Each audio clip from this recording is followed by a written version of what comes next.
your song, na na na na na na. Right. It was one of the very beautiful songs. True. That was a song. Yes. The songs you sang in that film, and it changed this entire scenario in filmmaking as well and in the music as well. What do you think about that?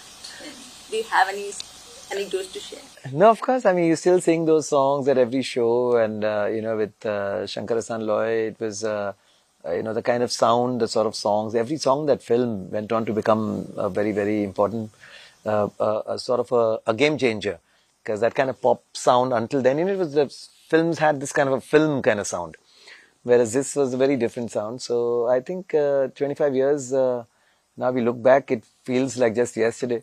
I remember dubbing the songs. I remember sitting with, standing in the same room with Kavita ji and me and singing that song, and Javed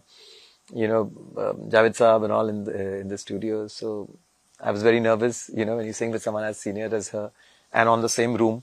So, and it was a very difficult song, but it was a lot of fun. So how many rehearsals you have done for that song?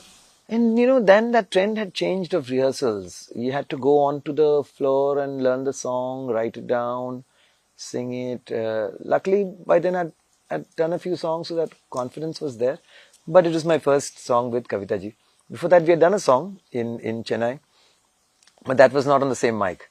So in the same thing. So this was, and of course, just to listen to her live also, of course, as Sapna ji also mentioned, Kavita ji also has been a student of my father.